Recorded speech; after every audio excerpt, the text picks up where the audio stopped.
Hi dears, എല്ലാവർക്കും പുതിയ വീഡിയോയിലേക്ക് സ്വാഗതം.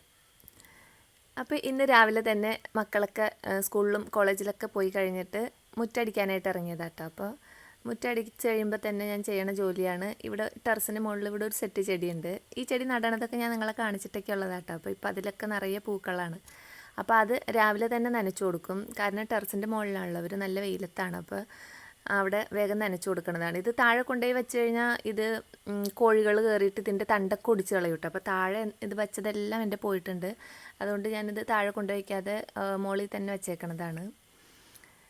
അങ്ങനെ ഇതൊക്കെ നനച്ച് കഴിഞ്ഞിട്ടാണ് പിന്നെ ഞാൻ ബ്രേക്ക്ഫാസ്റ്റൊക്കെ കഴിക്കാറ്. ഈ ചെടി ആ ചൈനീസ് ബോൾസം എത്ര നട്ടാലും പിടിക്കാത്തൊരു ചെടിയായിരുന്നു കേട്ടോ. അതിൻ്റെ വേറൊരു വെറൈറ്റി അത് ഇത്തവണ എന്തായാലും പിടിച്ചിട്ടുണ്ട്. പിന്നെ ഇത് ഒരു തണ്ട് ഞാൻ പോവാതിരിക്കട്ടെ എന്ന് വിചാരിച്ച് വെറുതെ ഒരു കവറിൽ പിടിപ്പിക്കാനായിട്ട് വെച്ചതാണ്. അപ്പോൾ അതവിടെ പിടിച്ച് അവിടെ തന്നെ വലുതായി. ഇതുവരെ അത് മാറ്റി നടാനുള്ള സമയമായിട്ടില്ല കേട്ടോ. പിന്നെ ആവട്ടെ എന്ന് വിചാരിക്കും. ഇതാണ് ഞാൻ പറഞ്ഞ ആ ചീരച്ചെടിയുടെ ഒരു പച്ച തണ്ട് കിട്ടിയത് ഞാൻ നട്ടു വെച്ചിട്ടുണ്ടെന്ന് പറഞ്ഞില്ലേ, അതാണത്. അങ്ങനെ അവരെയൊക്കെ ഒന്ന് നനച്ചു കൊടുത്തിട്ട് താഴേക്ക് വന്നിട്ടുണ്ട് കേട്ടോ. അപ്പോൾ ഇനി എന്നാൽ ബ്രേക്ക്ഫാസ്റ്റ് കഴിക്കാമെന്ന് വിചാരിച്ച്. അപ്പോൾ ഇന്ന് അപ്പവും കടലയാണ് ഉണ്ടാക്കിയത്. അപ്പോൾ അത് കഴിക്കാനായിട്ട് എടുത്തതാണ്. അതൊന്നും ഞാൻ വീഡിയോ ഒന്നും എടുത്തില്ല കേട്ടോ. രാവിലെ തന്നെ നല്ല തിരക്കായിരിക്കും. അപ്പോൾ അതൊന്നും വീഡിയോ ഒന്നും എടുത്തില്ല. അങ്ങനെ ഞാൻ ബ്രേക്ക്ഫാസ്റ്റ് കഴിക്കുകയാണ്. പിന്നെ ആണെങ്കിൽ ഇപ്പോൾ നല്ല ചൂടാണല്ലോ. ഇപ്പോൾ റേഡിയോയിലും ഞാനത് വാർത്തയിൽ ഇങ്ങനെ കേട്ടുകൊണ്ടാണ് കേട്ടോ ഇരിക്കുന്നത്. അപ്പോൾ ഞാൻ അടുക്കളയിൽ റേഡിയോ ഓണാക്കിയിട്ടാണ് ജോലികളൊക്കെ ചെയ്യണത്. അപ്പോൾ പറയണുണ്ട് നന്നായിട്ട് എല്ലാവരും ശ്രദ്ധിക്കണം. 11 മണി മുതൽ 3 മണി വരെയുള്ള വെയിൽ കൊള്ളരുത്. സൂര്യതാപം ഇങ്ങനെ കൂടി വരികയാണ്. ഇപ്പോൾ ഇന്നലത്തേതിലും കൂടുതലാണ് ഇന്ന്. നാളെയും അത് കൂടാനാണ് സാധ്യത എന്നൊക്കെ പറയുന്നുണ്ട് കേട്ടോ. അപ്പോൾ എല്ലാവരും ശ്രദ്ധിക്കണം. ധാരാളം വെള്ളം കുടിക്കണം. കൂടെ വെള്ളം കുടിക്കണം. നമ്മുടെ ബോഡി ഡീഹൈഡ്രേറ്റഡ് ആവും തോറും നമ്മൾ ക്ഷീണവും തളർച്ചയും നമ്മൾ തന്നെ വിചാരിക്കും എന്താ പറ്റിയെന്ന്. അത് ഈ സൂര്യൻ്റെ ചൂട് കൂടി വരണോണ്ടാട്ടോ. അപ്പോൾ നമ്മൾ തന്നെ നന്നായിട്ട് വെള്ളമൊക്കെ കുടിച്ച് ബോഡി കൂളാക്കാൻ പറ്റിയ കാര്യങ്ങളൊക്കെ ചെയ്യണം. അങ്ങനെ അതൊക്കെ കേട്ടു. ബ്രേക്ക്ഫാസ്റ്റൊക്കെ കഴിഞ്ഞിട്ട് പിന്നെ അകമൊക്കെ അടിച്ചു വരാനായിട്ട് ഇറങ്ങിയതാണ്. അപ്പോൾ അകത്ത് കിടന്ന ചവിട്ടിയാട്ടോ കൊട്ടി കളയാൻ വേണ്ടി പുറത്തേക്ക് ഇട്ടതാണ്. പിന്നെ വീടൊക്കെ അടിച്ചു വാരലാണ്. അത് കഴിഞ്ഞിട്ട് ഇനി പാത്രങ്ങൾ കഴുകാനുണ്ട്. പിന്നെ പാത്രങ്ങളും കൂടി കഴുകി കഴിഞ്ഞിട്ടാണ് കറി വെക്കാനൊക്കെ ആയിട്ട് നോക്കണത് കേട്ടോ. അപ്പോൾ കുറച്ച് മീനുണ്ട്, അത് ഫ്രൈ ചെയ്യണം. പിന്നെ ഞാൻ കഴിഞ്ഞ ദിവസം ചേമ്പുണ്ടോ എന്ന് നോക്കാനായിട്ട് ഒരു ചേമ്പിൻ്റെ ചോട് മാന്തി നോക്കിയപ്പോൾ ചേമ്പേ ഇല്ല കേട്ടോ. അതിൻ്റെ അകത്ത് തട മാത്രം കിടന്നു. അപ്പോൾ ഇനി അതൊന്ന് മുറിച്ച് കറി വെച്ച് നോക്കാൻ. ചേമ്പിൻ്റെ തട നല്ലതാണല്ലോ എന്ന് വിചാരിച്ച് ഇന്നപ്പോൾ അത് കറി വയ്ക്കാൻ വേണ്ടിയിട്ട് ഞാൻ അതിൻ്റെ തോല് ഞാൻ ഈ ഇഞ്ചിയുടെയൊക്കെ തോല് ചിരണ്ടൂല്ലേ, അതുപോലെ ചിരണ്ടി കളഞ്ഞതാട്ടോ, ചെത്തി കളഞ്ഞതല്ല. അപ്പോൾ നല്ല ഇങ്ങനെ പിടിച്ചിരിക്കണ്ടായി.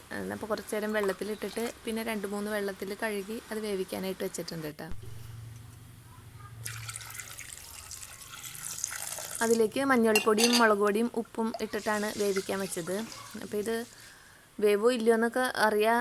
ഇനി വെന്തില്ലെങ്കിൽ വേറെ എന്തെങ്കിലും കറിയൊക്കെ വയ്ക്കാമെന്നുള്ള രീതിയിൽ പരീക്ഷണാടിസ്ഥാനത്തിൽ വെച്ചതാട്ടോ. പക്ഷെ അത് നന്നായിട്ട് തന്നെ വെന്ത് വന്നിട്ടുണ്ടായി. അപ്പം ഇതിന് മോര് കാച്ചാൻ വേണ്ടിയിട്ടാണ്, തൈര് ഇരിക്കേണ്ടത്. അപ്പോൾ നല്ല ഒരു മോര് കറി ഉണ്ടാക്കാൻ വേണ്ടിയിട്ടാണ് കേട്ടോ. അപ്പോൾ അത് ദയവായി വന്നപ്പോൾ ഇനി അതിലേക്ക് തേങ്ങ അരച്ച് കൊടുത്തിട്ടുണ്ട്. തേങ്ങയും ഉള്ളിയും ജീരകവും കൂടി അരച്ചതാണ്. പിന്നെ അത് അരപ്പ് തിളച്ച് വന്നപ്പോൾ അതിലേക്ക് തൈരും ഒഴിച്ച് ഞാൻ കടുകൊക്കെ വറുത്തിട്ടുണ്ട്. അതൊന്നും ഇതിൽ കാണുന്നില്ല കേട്ടോ. അത് ക്യാമറ ഓണാക്കാൻ മറന്നുപോയി തോന്നണേ. പിന്നെ ഇപ്പുറത്താണെങ്കിൽ മീനും ഫ്രൈ ചെയ്തായിരുന്നു. അങ്ങനെ ഉച്ചയ്ക്കത്തെ പരിപാടികളൊക്കെ കഴിഞ്ഞിട്ടുണ്ട്. ഇതിപ്പോൾ ഒരു വൈകുന്നേരം 3 മണി 3:30 ആയപ്പോൾ ഞാൻ മക്കൾ വരുന്നതിന് മുമ്പായിട്ട് നാരങ്ങ കലക്കി വെക്കണതാട്ടോ. ഇപ്പോൾ നല്ല ചൂട് സമയമായ കാരണം അവർ വരുമ്പോൾ തന്നെ ദാഹിച്ച് വെള്ളം ചോദിച്ചാണ് വന്നത്. അപ്പോൾ ഇത് കലക്കി വെച്ചേക്കാണെങ്കിൽ അവർക്ക് കാണുമ്പോൾ നല്ലൊരു ആശ്വാസം കേട്ടോ. അത് ഇവിടെ ഇപ്പോൾ നമ്മൾ രാവിലെയും ഇത് ഇങ്ങനെ നാരങ്ങ വെള്ളം ഉണ്ടാക്കി കുടിക്കാറുണ്ട് കേട്ടോ. രാവിലെ ഒരു 11 മണി 12 മണിയൊക്കെ ആകുമ്പോഴത്തേനും നല്ല ടയേർഡാവും. അപ്പോൾ ഇതുപോലെ നാരങ്ങ വെള്ളം കലക്കി കുടിക്കും. ചില ദിവസം ഞാൻ ആ സമയത്ത് രാവിലെ കലക്കുമ്പോൾ തന്നെ അധികം വലിയ പാത്രത്തിൽ കലക്കി വെച്ചേക്കും. അപ്പോൾ അത് വൈകുന്നേരത്തേക്ക് ഇവർ വരുമ്പോഴും ഉണ്ടാവും. ചില സമയത്ത് നമ്മുടെ ഒരു മൂഡനുസരിച്ചാണ്. അപ്പോൾ പെട്ടെന്ന് കലക്കി ചെറിയ പാത്രത്തിലാണെങ്കിൽ പിന്നെ വൈകുന്നേരത്തേക്ക് ഉണ്ടാവില്ല. അപ്പോൾ ഇപ്പം ഞാനതിന് ഇവർക്ക് വേണ്ടി മാത്രം വേറെ കലക്കിയതാണ്. രാവിലത്തെ കുടിച്ച് തീർന്നായിരുന്നു. പിന്നെ ഞാൻ പപ്സ് വാങ്ങി വെച്ചിട്ടുണ്ടായി, ബേക്കറി പോയിട്ടുണ്ടായി. അപ്പോൾ അവിടെ നിന്ന് പപ്സ് വാങ്ങി വന്നിട്ടുണ്ട്. അപ്പോൾ പിന്നെ അവർ വൈകുന്നേരം സന്ധ്യയോടെ അടുത്താണ് പിന്നെ ഞാൻ ചായ ഇട്ടത്. പിന്നെ അതിൻ്റെ കൂടെ വാങ്ങിയതാട്ടോ ഈ നാരങ്ങ മിഠായിയും കടല വറുത്തതൊക്കെ. ഇത് കളർഫുള്ളായിട്ടുള്ളൊരു നാരങ്ങ മിഠായിയാണ്. പക്ഷേ അപ്പുറത്തിരിക്കുന്നത് നല്ല നാരങ്ങ മിഠായി. ഇതിന് നാരങ്ങ മിഠായിയുടെ ടേസ്റ്റ് അല്ല കേട്ടോ. ഇതിന് ഓരോ മിഠായിക്കും ഓരോ ടേസ്റ്റാണ്. പല കളറിലുള്ള മിഠായികളാണ്.